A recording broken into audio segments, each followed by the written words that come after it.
to Always Eclectic Stacy and 5-Minute Chemistry, where you learn the basics of chemistry 5 minutes at a time. Today we're going to be talking about common nonmetallic roots. These are used in both ionic bonding, covalent bonding, and also in naming acids and oxyacids, so they're incredibly important.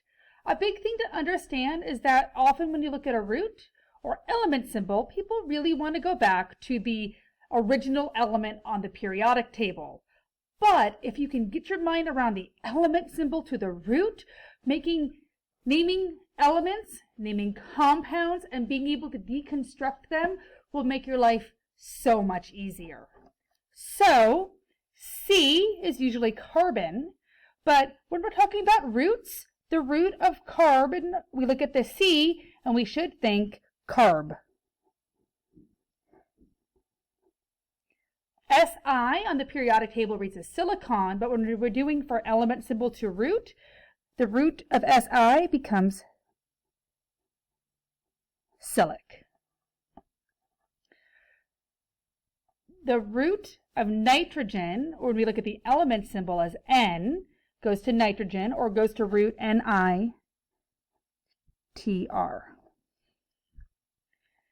P is the element phosphorus, but the root is Phosph. I should make a caveat here that is only Phos for both covalent and ionic bonding. When we are doing the root of Phosph or P for either binary acids or oxyacids, it actually becomes Phosphor. As is the element arsenic, but it has the root arsen, A-R-S-E-N. And please remember, spelling is important, so you can go ahead and slow this down or make sure that your spelling is correct. Sb is the element antimony, and it's a little funny. The root of antimony is antimony, but often you're going to be spelling it with an I or antimone because the double Y and the I will become a singular vowel.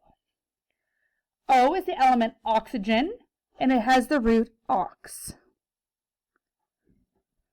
S is the element sulfur, but when we see S, we should think of sulf, S-U-L-F. And again, I'm going to make another caveat with this root, because sulf is only the root for both covalent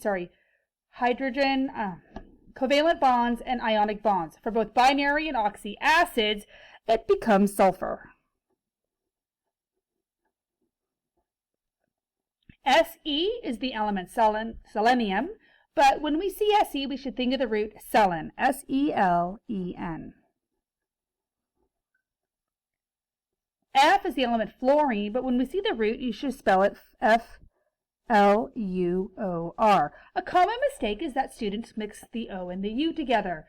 If you do that and you're looking at fluorines and you see flour, just remember we don't really do cooking ingredients in chemistry. It's an easy way to check your work.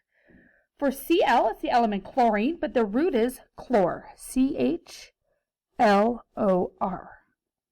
Bromine is Br is the element symbol for bromine, but when we look at Br, when we're looking at compounds or names, we should look for the root Brom, B-R-O-M. I is the element iodine, but when we see I, we should get the element root iode, I-O-D. And finally, a funny one that people often don't remember is H. H is the element symbol for hydrogen, and it does have a root. It's Hydr, H-Y-D-R, and for acids you can use hydro. But that's only for binary acids, and I will be showing that in a different video. This was common metallic roots in 5-minute chemistry. Please tune in again for some more easy to learn chemistry in 5 minutes or less. Please remember to like and subscribe. Thank you so much. Have a great day.